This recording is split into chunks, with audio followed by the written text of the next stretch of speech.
നമ്മളിത് ക്ലാസ് എടുക്കാൻ തുടങ്ങി. അപ്പം ക്ലാസ് എടുക്കാൻ തുടങ്ങിയ സമയത്ത് നേരത്തെ പറഞ്ഞ പോലെ തന്നെ വന്ദനയും പോയിട്ടൊരു ക്ലാസ് എടുത്തു, ജാക്സൺ ബൈ അടുത്ത ദിവസം ക്ലാസ് എടുക്കും. അപ്പോൾ ഇവിടെ ചെറിയ കാര്യം എന്ന് പറഞ്ഞാൽ നമ്മൾ ശ്രദ്ധിക്കേണ്ട കുറച്ച് കാര്യങ്ങളുണ്ടെങ്കിൽ നമ്മൾ ഈ ക്ലാസ് ഡിസൈൻ ചെയ്യുന്നിടത്തുള്ള കുറച്ച് കാര്യങ്ങൾ ആദ്യം അതുകൊണ്ടാണ് ഞാനിന്ന് നമ്മൾ തിയറി പറഞ്ഞിട്ട് വേണം ക്ലാസ് തുടങ്ങാമെന്ന് തന്നെ പറഞ്ഞു.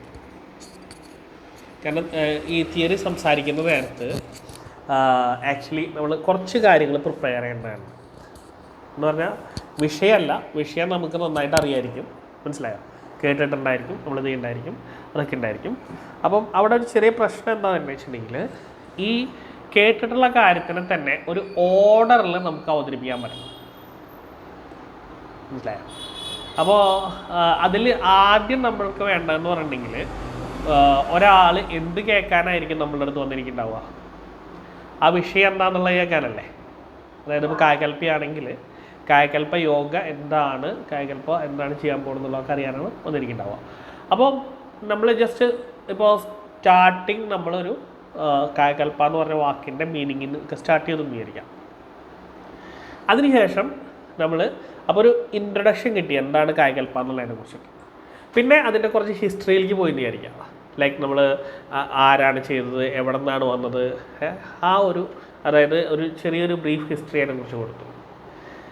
അപ്പോൾ എന്തായി, ആ കായകൽപ്പ എന്നുള്ള വാക്കിൻ്റെ അർത്ഥം മനസ്സിലായി, അതിനൊരു ഇൻട്രഡക്ഷൻ കിട്ടി, അത് എവിടെ നിന്നാണ് വന്നതെന്ന് കിട്ടി.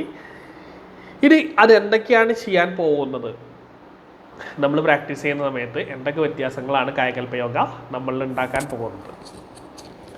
അത് കഴിഞ്ഞിട്ടോ ലാസ്റ്റ് കൺക്ലൂഡ് ചെയ്യുമ്പോഴോ നമ്മൾ ഇതിൽ എന്തൊക്കെയാണ് ചെയ്യാൻ പോകുന്നത്. Okay, the entire Kayakalp course നമ്മൾ ചെയ്യാൻ പോകുന്നില്ല, അല്ലെങ്കിൽ ഇപ്പോൾ പ്രാക്ടീസ് ചെയ്യാൻ പോകുന്നില്ല. അല്ലെങ്കിൽ അപ്പോൾ അതിനുശേഷം നമ്മൾ ഒരു കോഴ്സിനെ കുറിച്ചാണ് പറയുന്നത്. ഇല്ലെങ്കിൽ ഇന്നത്തെ ഒരു ദിവസം ഞാൻ ക്ലാസ് എടുക്കാനാണ് പോകണമെങ്കിൽ ഇന്നത്തെ ദിവസം ഞാൻ എടുക്കാൻ പോകുന്നത്, അങ്ങനെയുള്ള ക്ലാസ് ഞാൻ അറ്റൻഡ് ചെയ്യുമ്പോൾ അതുകൊണ്ടുണ്ടാവുന്ന ഗുണം എന്താണ്, ഈ കാര്യങ്ങൾ ഇപ്പം ഒരു ഓർഡർ മനസ്സിലായില്ലേ? അതായത് ആദ്യം നമ്മൾ ഹിസ്റ്ററി പറഞ്ഞു, പിന്നെ നമ്മൾ ആദ്യം നമ്മൾ അതിൻ്റെ ഒരു ബ്രീഫ് ഇൻട്രഡക്ഷൻ പറഞ്ഞു, ഇല്ലെങ്കിൽ നമ്മളൊരു പുസ്തകം കാണുന്ന പോലെ തന്നെ ആദ്യം ഒരു ആമുഖം പറഞ്ഞു, മനസ്സിലായോ? ആ വേർഡിൻ്റെ മീനിങ് എന്താണെന്ന്. ഇപ്പോൾ വെറുതെ യോഗേനെ കുറിച്ചാണ് ക്ലാസ് എടുക്കുന്നതെന്നുണ്ടെങ്കിൽ the meaning of the word yoga is എന്താ? ഇറ്റ്സ് കമ്മിങ് ഫ്രം യുജ് റൈറ്റ്. അപ്പോൾ യുജ് എന്ന് പറഞ്ഞാലോ മീറ്റിംഗ് എന്നാണ് അർത്ഥം. അപ്പം അതായത് അത് എന്നുള്ളതല്ല, ആ ഒരു ഇൻട്രഡക്ഷൻ നമ്മളവിടെ കൊടുക്കുകയാണ്. അതിനുശേഷം ആരൊക്കെയാണ് നമ്മളുടെ ഇതിൽ കോൺട്രിബ്യൂട്ട് ചെയ്തിട്ട് കുറച്ച് ഹിസ്റ്ററി നമ്മളവിടെ പരിചയപ്പെടുത്തി. അതിനുശേഷം പിന്നെ അതുകൊണ്ടുണ്ടാകുന്ന ബെനിഫിറ്റ്സ് മറ്റുള്ള കുറച്ച് കാര്യങ്ങൾ നമ്മൾ പരിചയപ്പെടുത്തി. അതിനുശേഷം നമ്മൾ ഇന്നെടുക്കാൻ പോകുന്ന ക്ലാസ്സിൽ എന്തൊക്കെ വ്യത്യാസങ്ങളാണ്, നമ്മൾ എന്തൊക്കെയാണ് ഉൾപ്പെടുത്തിയിട്ടുള്ളത്, അതെന്തൊക്കെ വ്യത്യാസങ്ങളാണ് നമ്മളെ ഉണ്ടാക്കാൻ പോകുന്നത് പരിചയപ്പെടുത്തി. അപ്പം ഈ ഒരു ഓർഡർ തന്നെ അവിടെ നിന്നില്ല കേട്ടോ. ഓർഡർ നമുക്ക് ഇഷ്ടമുള്ള പോലെ നമുക്ക് ക്രിയേറ്റ് ചെയ്യാം. പക്ഷേ അങ്ങനെ ഒരു ഓർഡർ ക്രിയേറ്റ് ചെയ്യുന്ന സമയത്ത് അത് എന്താ ഗുണം എന്ന് വെച്ചിട്ടുണ്ടെങ്കിൽ നേരത്തെ നമ്മൾ എടുക്കുന്ന സമയത്ത് പ്രത്യേകിച്ചും നേരത്തെ വന്ദന സംസാരിക്കുന്ന നേരത്തെ ഉണ്ടായ കൺഫ്യൂഷൻസ്, ഈവൻ ജാക്സൺ ബൈ സംസാരിക്കാൻ തുടങ്ങി കണ്ടിന്യൂ ചെയ്യാൻ പറ്റിയില്ല അല്ലേ? ആ കണ്ടിന്യൂ ചെയ്യാൻ പറ്റാത്തതിൻ്റെ കാരണം എന്താ? ഒരെണ്ണത്തിൽ നിന്ന് എങ്ങോട്ടാണ് അടുത്തത് സംസാരിച്ച് പോകേണ്ടതെന്നുള്ള ധാരണ നമുക്ക് ഉണ്ടായിരുന്നില്ല അല്ലേ? അത് നമ്മൾ ഈ ഒരു 3-4 സ്റ്റേജായിട്ട് നമ്മൾ നമ്മളുടെ ക്ലാസ്സിൽ തിരിച്ചു വെച്ചിരുന്നെങ്കിലോ, ഇൻട്രഡക്ഷൻ സംസാരിക്കുന്നതിനെ. ഫോർ എക്സാമ്പിൾ ആദ്യം ഞാൻ കായകൽപ്പയുടെ വേർഡിൻ്റെ മീനിങ് എന്താണെന്ന് പറഞ്ഞു, അതിൻ്റെ കുറച്ച് വിവരണം കൊടുത്തു. അതിനുശേഷം അതിൻ്റെ ഹിസ്റ്ററി പറഞ്ഞു. ഇതിങ്ങനെയാണ് പറയേണ്ടതെന്ന് എനിക്കറിയാം, മനസ്സിലായോ? ഈ 4 സ്റ്റെപ്പായിട്ട് വേണം ഇതെനിക്ക് അവതരിപ്പിക്കാൻ എന്നുള്ളത് അറിഞ്ഞു കഴിഞ്ഞാൽ എനിക്ക് എന്തെങ്കിലും കൺഫ്യൂഷൻ വന്നാൽ ഞാൻ എന്ത് ചെയ്യും?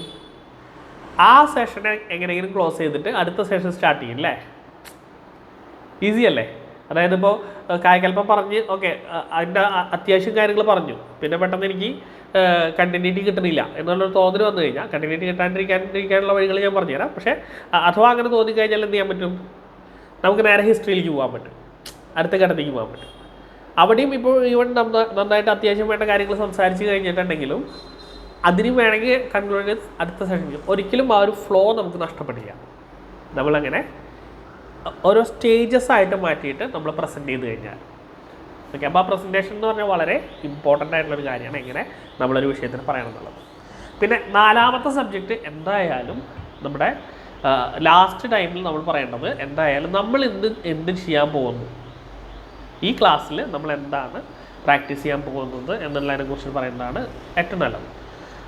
പിന്നെ മറ്റുള്ളതാണെങ്കിലും നമ്മുടെ കോഴ്സിൻ്റെ ആദ്യത്തിലാണ് നമ്മൾ എന്ത് പറയുന്നത്, ഒരു കോഴ്സ് തുടങ്ങുന്നതിനേക്കാൾ മുന്നേ നമ്മൾ കോഴ്സിനെ കുറിച്ചുള്ള ഇൻട്രഡക്ഷൻ കൊടുക്കണുള്ളൂ.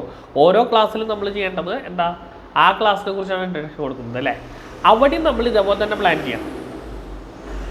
എല്ലാ ക്ലാസ്സിനും മുന്നേ നമ്മൾ 5 മിനിറ്റ് സംസാരിക്കുന്നുണ്ടെങ്കിൽ ആ സംഭാഷണം ഇതുപോലെ തന്നെ പ്ലാൻ ചെയ്യണം. എന്ത്, നമ്മളിന്ന് എന്താണ് ചെയ്യാൻ പോകുന്നത് ആദ്യം പറയാം, രണ്ടാമത് അതുകൊണ്ടുണ്ടാവുന്ന ബെനിഫിറ്റ് ചെയ്യാൻ പറയാം, മൂന്നാമത് ഇന്ന് അതിൽ നമ്മൾ എന്തൊക്കെ ശ്രദ്ധിക്കണം എന്നുള്ളത് നമ്മൾ കൂടുതൽ ഫോക്കസ് കൊടുക്കും.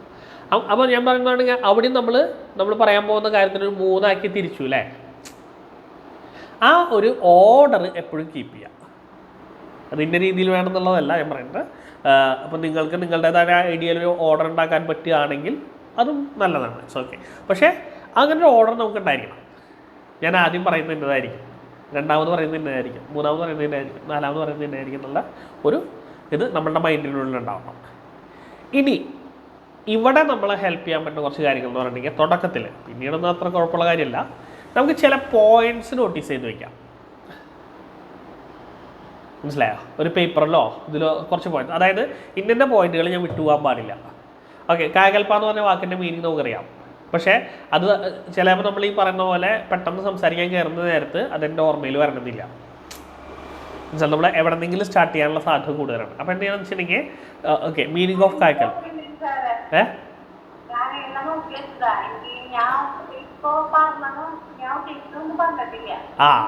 അതാണ് പറഞ്ഞത്. അതായത് എന്താ വെച്ചിട്ടുണ്ടെങ്കിൽ നമ്മൾ വിചാരിക്കും മൈൻഡിൽ ഇതൊക്കെ പറയാമെന്നുള്ള വിചാരിക്കും. അതിനാണ് നമ്മൾ ശരിക്കും ഒരു പോയിന്റ് ബൈ പോയിന്റ് ഒരു നോട്ട് ജസ്റ്റ് നമ്മുടെ കയ്യിൽ വെക്കുന്നത്.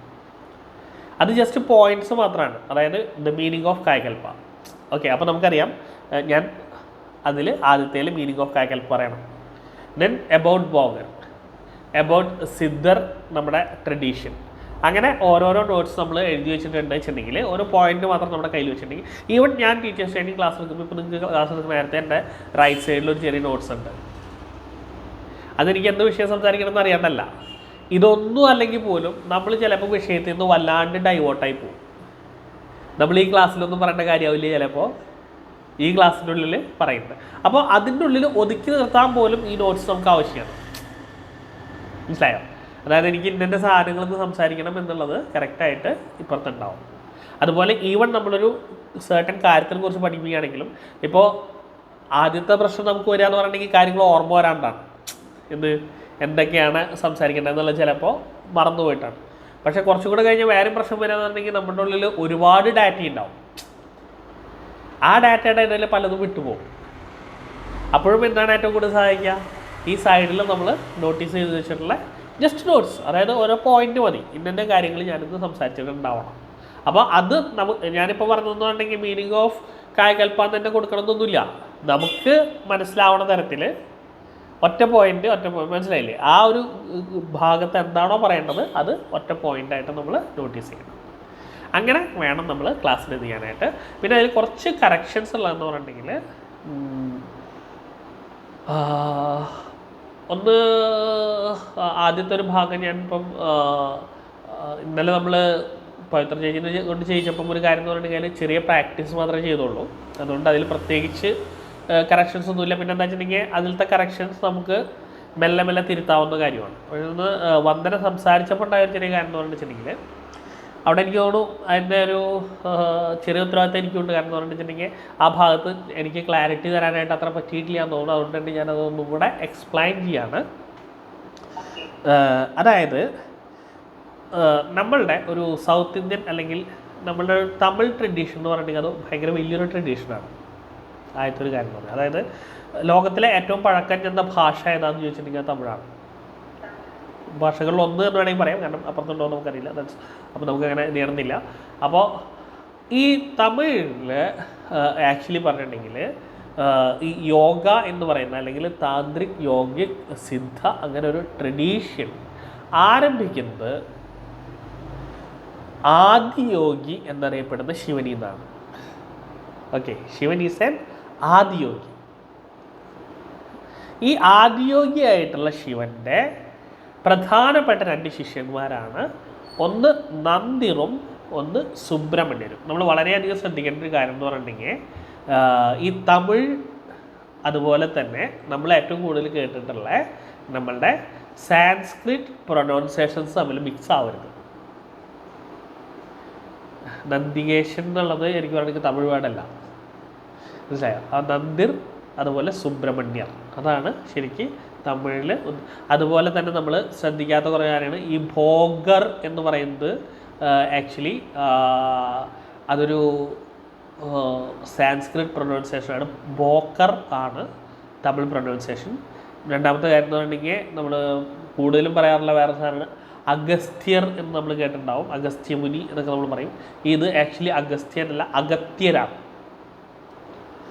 അഗത്യർ എന്ന് പറയുന്ന തമിഴ് പ്രൊനൗൺസിയേഷൻ തന്നെയാണ് അതിൻ്റെ കറക്റ്റ്. അപ്പോൾ ഓരോ ഭാഗത്തിനെ കുറിച്ച് ക്ലാസ് എടുക്കുമ്പോൾ നമ്മൾ സാൻസ്ക്രിറ്റ് ക്ലാസ്സാണ് എടുക്കുന്നതെന്നുണ്ടെങ്കിൽ ഓഫ് കോഴ്സ് അഗസ്ത്യർ എന്ന് പറയുന്നത് തെറ്റൊന്നുമില്ല.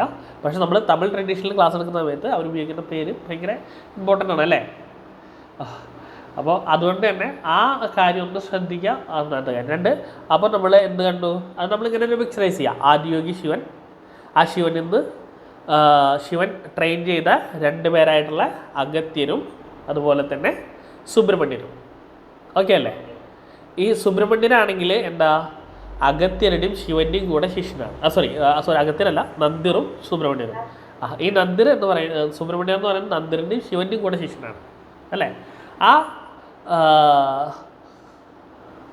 സുബ്രഹ്മണ്യൻ്റെയും നന്ദിറുടെയും കീഴിൽ 18 സിദ്ധറുകൾ പഠിച്ച് സിദ്ധി ആർജിച്ചു. ഓക്കെ, അപ്പോൾ 18 പ്ലസ് നന്ദിറും സുബ്രഹ്മണ്യനും ആകുമ്പോൾ എത്രയായി? 20. ഇനി അതിൻ്റെ മുകളിൽ ആദിയോഗി ശിവനും വരുമ്പോൾ എത്രയായി? 21. അങ്ങനെയാണ് 21 സിദ്ധർകൾ എന്ന് പറയുന്ന വളരെ പ്രസിദ്ധമായിട്ടുള്ള തമിഴ് കോൺസെപ്റ്റ് ഇതായിട്ടുള്ളത്.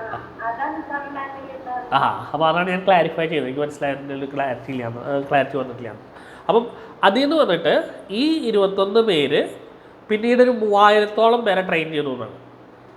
ആ 3000 പേരിൽ നിന്നാണ് ഇന്നും ആ ഒരു സിസ്റ്റം ഓഫ് പ്രാക്ടീസ് നിലനിൽക്കുന്നത്.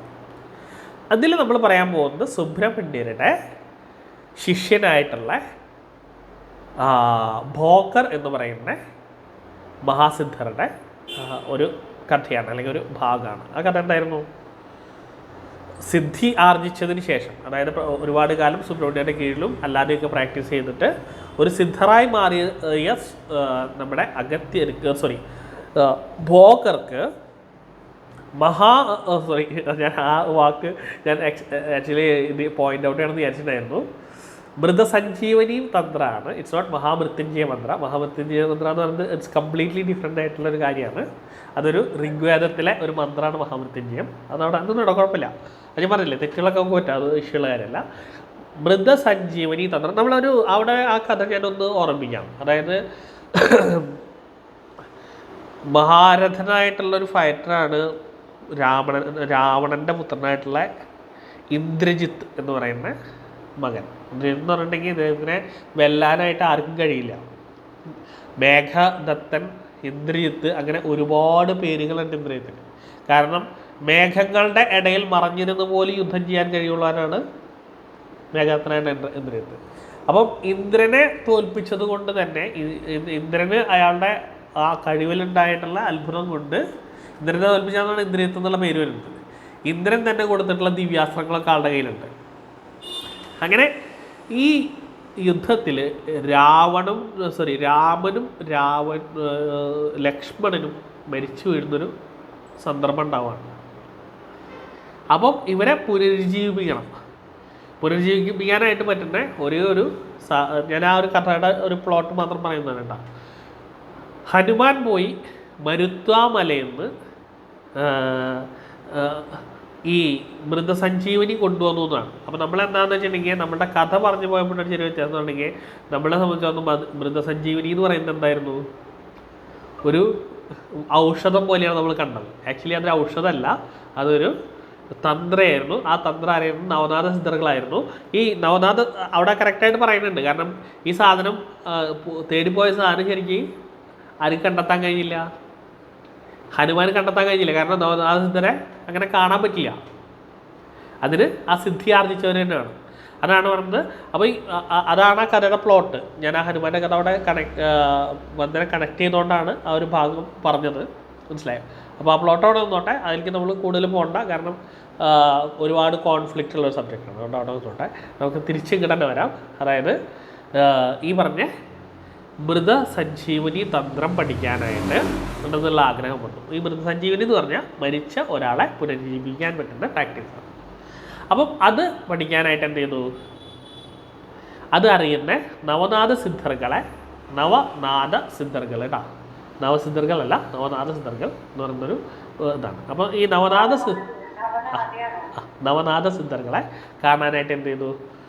ഈ പറഞ്ഞ മരുത്വാമലയിലേക്ക്, അവരുള്ള മരുത്വാമലയിലേക്ക് പോയി. അപ്പോൾ അവിടെ ചെന്നിട്ടുണ്ടെങ്കിൽ അവർ ഈ പറഞ്ഞ പോലെ വിസിബിൾ അല്ല, പക്ഷേ തൻ്റെ ആ സിദ്ധികൾ ഉപയോഗിച്ച് അദ്ദേഹം ഈ നവനാഥ സിദ്ധർകളെ പ്രത്യക്ഷപ്പെടുത്തിയത്.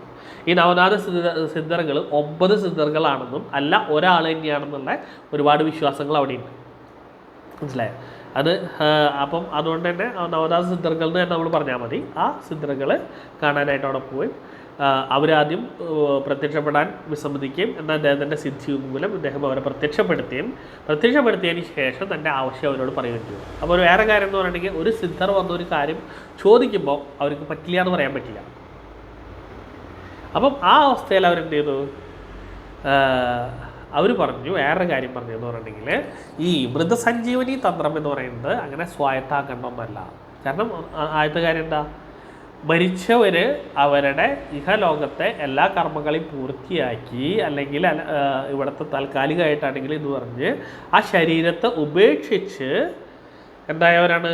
സ്വാതന്ത്ര്യം പ്രാപിച്ചവരാണ്. അതുകൊണ്ട് തന്നെ അവരെ തിരിച്ചു വിളിക്കുക എന്നുള്ളത് ശരിക്കും അർത്ഥശൂന്യമായിട്ടുള്ള, അല്ലെങ്കിൽ പലപ്പോഴും ഒരു നെഗറ്റീവായിട്ടുള്ള കാര്യമാണ്. അതുകൊണ്ട്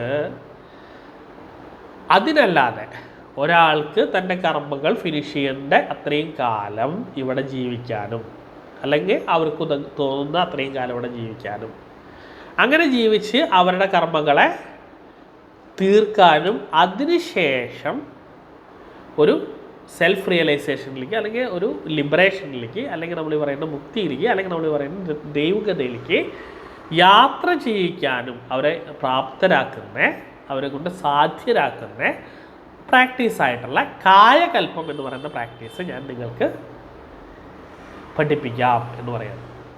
അങ്ങനെയാണ് ഭോഗന് എന്ന് പറയുന്നത് കായകൽപ്പം എന്ന് പറയുന്ന തന്ത്രം പഠിക്കുന്നത്. ഈ കായകൽപ്പ തന്ത്രമാണ് പിന്നെന്ത് ചെയ്യുന്നത്? നമ്മുടെ ഭോഗന് അദ്ദേഹത്തിൻ്റെ പല ശിഷ്യന്മാർക്കും പഠിപ്പിക്കുകയും അത് പിന്നീട് വേറെ രീതികളിലേക്ക് കൊണ്ടുവന്നപ്പോൾ അത് കായകൽപ്പ യോഗ, കായകൽപ്പ തന്ത്ര, കായകൽപ്പ ചികിത്സ, അങ്ങനെയുള്ള ഒരുപാട് കാര്യങ്ങളായിട്ട് മാറുകയും ചെയ്ത പ്രസിദ്ധമായിട്ടുള്ള കായകൽപ്പം. ഇപ്പം ആ ഒരു കാര്യത്തിലും ക്ലാരിറ്റി കിട്ടിയില്ലേ? ഒരു സെക്കൻഡേ.